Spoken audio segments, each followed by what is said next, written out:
Ya, halo bulu-bulu CPNS. Ya, ini video pertama kita. Sebenarnya ini video kedua, yang pertamanya gagal. Ya udah. Ini kita ngapain ya di sini, Bro? Ya kan kita ngobrol-ngobrol aja, ngobrol santai ya bro ya. Ngobrol-ngobrol santai lah. Sesuai dengan nama podcastnya ya, CPNS apa tuh CPNS? Cerita Pelengkap pelengkap ngopi santai. santai. Ya. Iya. Jadi ya cerita kita buat pelengkap ngopi santai.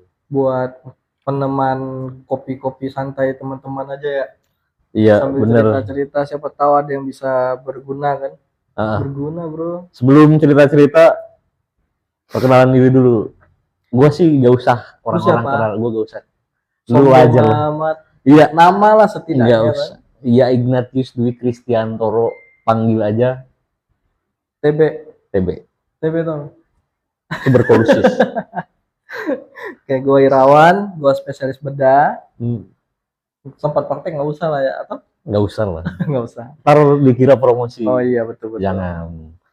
Berarti lu dokter spesialis bedah. Iya. Ngapain? Kerja. Pertanyaan lu blunder banget. Ngapain? Iya bener ya. Kerja lah.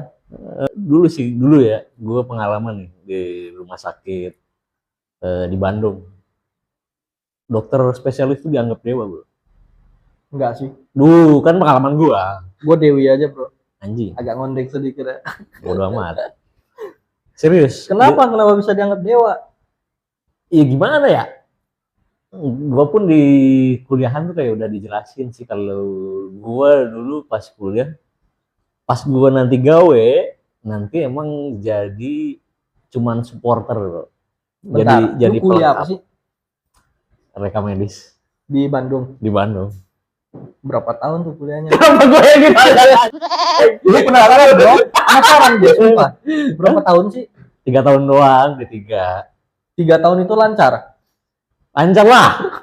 Muka lu nggak meyakinkan langsung. Emang gue tau, tapi gak, kalau kuliah aman lah. Nah, sip. Aman. Terus kenapa bisa dibilang kayak begitu? Nah, ya memang faktanya juga begitu, bro. Enggak. Iya, memang kalau di logikain kan kita kayak sepeda, ada yang jadi bannya, ada yang jadi pedalnya, ada yang jadi setirnya. Yang kita ini ya kotoran bannya. Enggak, gue yakin lu tuh apa tempat dudukannya, bro. Jadi kalau lagi sepeda ada kentut, cepirit atau apa kan? Iya, emang sering kentut sih gue. Iya, itulah. Ya pengalaman gue dulu di rumah sakit gue di Bandung emang kayak gapnya jauh, bro. Jadi kalau ketemu dokter spesialis tuh kita harus hormat. Ya jarang juga orang dokter spesialis mau bergaul sama yang kita kayak. Ya beda lah pas sekarang gua kerja di Bekasi ini. Tapi kan faktanya kan nggak kayak gitu kan? Di sana iya. Kalau kata gue ya. Masa sih? Iya. Lu ngomong apa di sana diturutin sih. Ya beruntung di tempat kita nggak kayak gitu ya. Iya, ya makanya gue betah. Iya, gitulah. Sekarang sih ya gue nganggap semuanya sama aja sih harusnya ya kan. Harusnya ya. Lu mau profesi lu apa juga lu manusia, bro. Dan dulu gue nganggap mereka memang ini, bro, dewa anjir. Kok lu nggak pernah anggap gue dewa sih? Sembah dong. Anjir. Ya. Kenapa gue yang ditanya-tanya lu ya?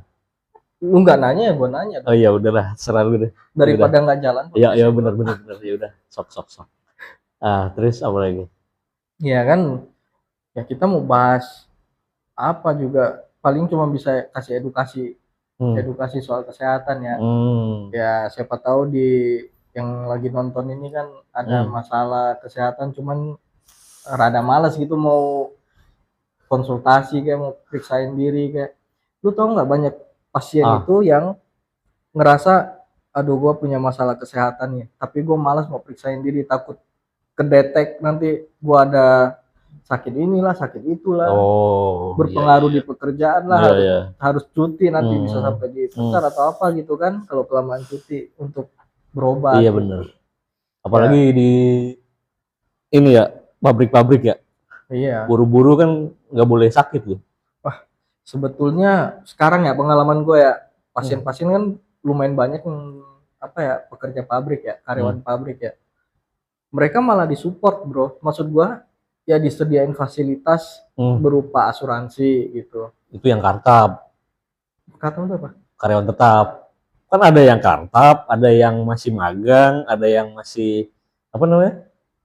Outsourcing, ada yang harian. Kan yang bahaya yang harian, bro.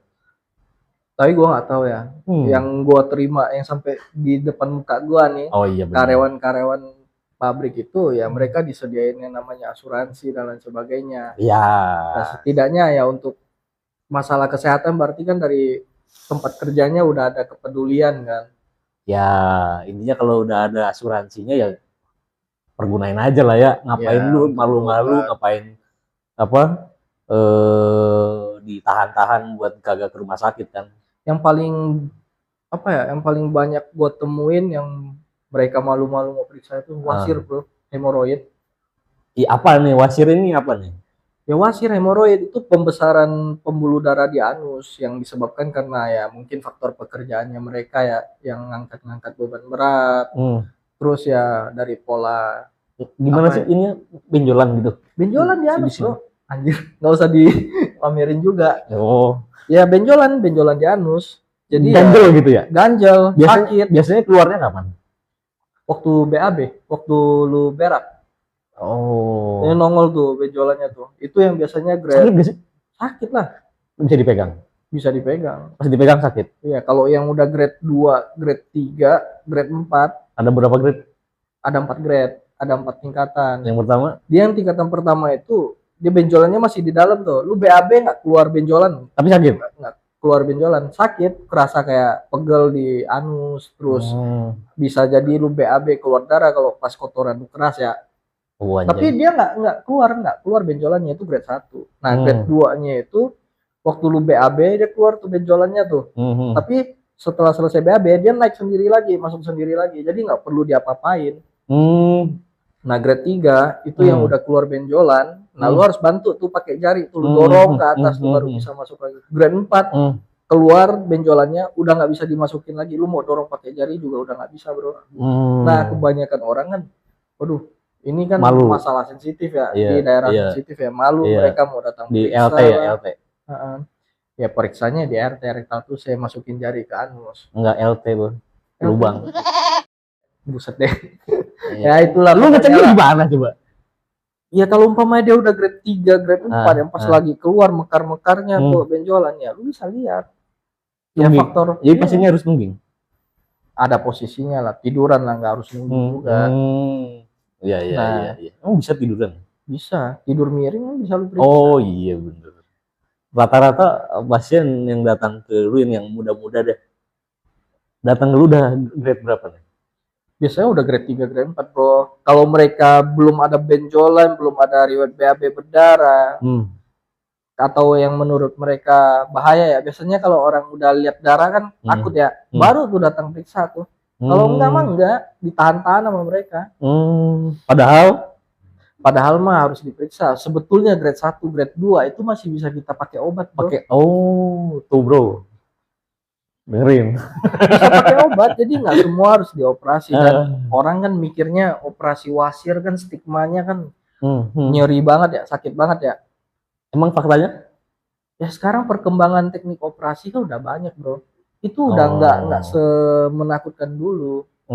Dulu sekarang udah ada LHP, laser hemoroidoplasti, pakai laser, canggih tuh. Ada stapler, ada hal itu hemorrhoid artery ligation, jadi yang lu ikat cuman arteri pembuluh darah yang membesarnya, itu lu ikat ligasi. Ada kayak diikat gini nanti mati sendiri. Iya mati sendiri. Kan benjolannya itu karena tersuplai sama darah. Kalau umpamanya suplai darahnya lu matiin, benjolannya otomatis akan mengempes dalam waktu 3 minggu. Hemoroid gara-gara apa biasanya coy? Nah faktor penyebab hemoroid tuh yang pertama, lu intinya adalah peningkatan tekanan di dalam perut bro. Kalau pada perempuan itu biasanya terjadi pada masa dia lagi hamil. Kalau orang tua laki-laki biasanya karena prostat, biasanya karena pekerjaan yang berat, angkat-angkat beban berat. atau yang BAB-nya nggak lancar tuh sering konstipasi itu. Intinya ngeden. Rata-rata ngeden. Iya. Iya. Terus kalau sekarang kan lagi aja, sekarang kan lagi sering ini orang BAB itu kan kalau nggak jongkok lama, duduk lama sambil main HP tuh. Nah itu juga salah satu penyebabnya itu. Lu yang ngetren sekarang kan lagi sering orang nge-gym apa gitu kan. Nge-gym sehat bro, sehat. Tapi ada batasannya. Lu jangan paksain diri lu ngangkat beban yang terlalu berat. Oh ya. Itu bisa tuh berbahaya juga. Terus makan, orang sekarang makan kan apa ya, daging ya, rata-rata daging. Suruh makan sayur susah, buah susah. Iya kan? Nah itu juga tuh kalau seratnya kurang, dia BAB-nya sering keras, jadi itu. Jadi makanan apa, sayur-sayuran itu emang bikin apa, tainya ini lembek ya? Iya, lebih lembek. Jadi nggak terlalu tinggi. Jadi nggak terlalu ngedennya, nggak terlalu kuat. Iya. Intinya ke ngedennya itu udah berarti.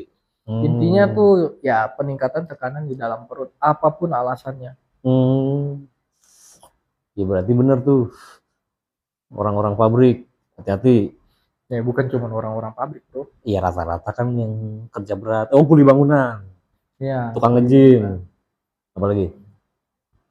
Ya kalau ibu hamil ya nggak bisa dihindari ya. Oh iya, dia pasti ngeden ya. Bukan karena ngeden ya, kalau ibu hamil kan dia ada bayi ya dalam perutnya ya. Tekanan dalam perutnya otomatis tinggi bro.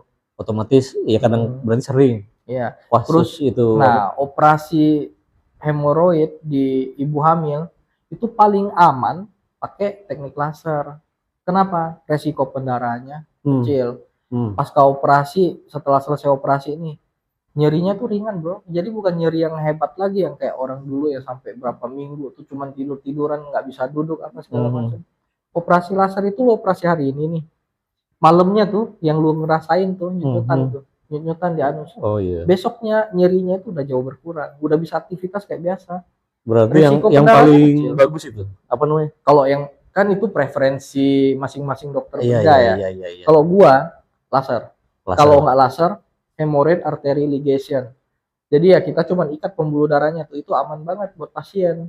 Jadi ya resiko pendarahannya kurang dibandingkan dengan harus lu potong-potong.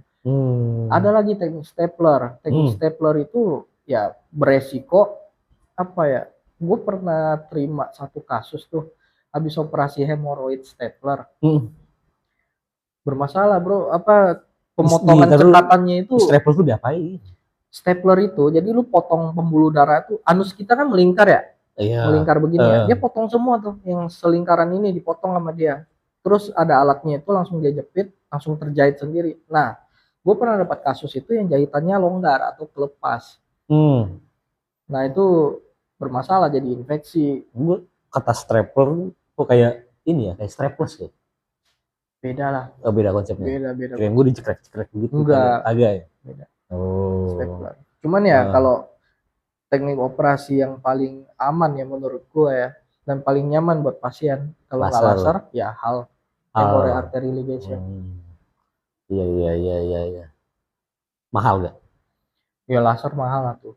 Tapi kalau hal itu kan hemorrhoid artery ligation kita cuman butuh jari sama apa benang jahit. Udah. Iya, lu kan deteksi pembuluh darahnya nih yang membesar nih pakai jari lu. Habis itu udah lu jahit di situ, udah. Dia bakalan kempes dalam waktu 3 minggu. Pengerjaannya tapi ada resiko ya. Kalau hal itu ya karena kita deteksi pembuluh darah pakai jari ya, yang namanya manusia pasti ada human error kan. Iya benar. Terkadang ada pembuluh darah yang dia belum membesar bener nih, tapi udah ada terjadi pembesaran. Jadi ada yang lain. Jadi miss. Oh jadi miss. Nggak keikat pembuluh darahnya, itu bisa jadi. Ada yang lebih canggih lagi yang pakai USG guiding. Teknik hal juga, hal RAR namanya, hemorrhoid artery ligation rectoanal repair. Pakai apa? Jadi pakai USG dia. Oh bukan pakai jari? Enggak, dia pakai USG. Jadi ada, lu pernah dengar ini kan yang USG janin, yang detak jantung janin? Iya. Sama kayak gitu soalnya. Ada kameranya? Bukan pakai kamera, dia pakai sensor USG. Tapi kelihatan? Nggak kelihatan, cuman waktu lu puter alatnya, pembuluh darah mana yang membesar, bakalan ada suaranya. Dia ada kayak mesin kayak EKG gitu, printernya. Tapi yang model terbaru yang trilogi ya, boleh sebut merek nggak sih? Apa tuh? Ya itulah pokoknya lah. Yang terbaru dah. Itu dia udah nggak pakai alat print kayak EKG lagi. Jadi cuman modal lu dengar suaranya yang kenceng, ya udah di situ lu ikat. Udah pasti tuh. Iya, udah Oh. pasti. Rata-rata berapa sih Apa? biaya buat operasi itu? Ya, masing-masing rumah sakit mah beda ya. Ya Lu kan tipe rata-rata. tipe A, tipe B. Ya udah juga tipe beda. C berapa dah? Tipe C nggak masuk gitu bro. Nggak masuk. Kadang itu kan harus pakai asuransi kan. Tipe C kebanyakan BPJS bro. Gua nggak pernah dapat pasien yang pakai asuransi di tipe C. Emang ngerti juga gue ya. Emang pakai BPJS nggak boleh? BPJS nggak bisa lah. Emang nggak bisa? Lu sewa alatnya aja itu udah berapa puluh juta bro. Lu BPJS mana tercover. Makanya kalau BPJS pasien BPJS, gue pakai teknik hemorrhoid artery ligation. Oh. Ya Iya. sama-sama aman kok. Cuman ya kerugiannya kalau pakai teknik hal itu Ada risiko. benjolannya masih ada. Ya, cuman Ya butuh waktu 3 mingguan lah buat kempes itu benjolannya. berarti selama 3 minggu itu pasiennya harus ngapain? Nggak harus ngapa-ngapain. Lah, Kayak kan- biasa aja. Kan masih ada kan? Dia bakal kempes sendiri kan udah keikat. Meskipun pembuluh dia darahnya. makannya nggak bener. Ya Dia ngedeng. harus diubah lah bro. Itu kalau lu mau teknik operasi apa aja, kalau lu udah selesai operasi nggak lu ubah pola hidup lu ya sama aja. Oh, berarti kalau misalkan nih lu udah operasi, kayak udah sembuh lah. Terus gue nakal lagi. Ya nakal itu maksudnya makannya nggak sembarang. Bisa muncul lagi. Muncul lagi. Toh yang lu atasin kan pembuluh darah yang membesar saat ini. Pembuluh darah yang saat ini normal. Oh iya iya. Kalau tidak terjaga dia akan membesar lagi kan. Gitu. Oke. Oke? Ya, paham. Ada lagi? Udah lah ya. Kayaknya cukup soal hemoroid hari ini ya. Soalnya Hemoroid. baterai HP juga udah mau habis kayak bro. Kok pakai HP ya? Sedih ya. Seadanya gitu. Cut ya. Jadi pembahasannya gua rasa buat hari ini cukup lah ya sampai sini ya. Biar besok kita masih ada bahan lagi buat kita omongin kan. Iya bener. Ya gitu aja. Semoga bermanfaat buat teman-teman semua lah yang Jangan lupa mendengarkan podcast kita ya. apa ya? Biasanya apa sih? Jangan lupa share, follow, subscribe. Apa sih? Subrek. Subscribe. Ya udah. Subrek. Oke. Next Terima video. kasih.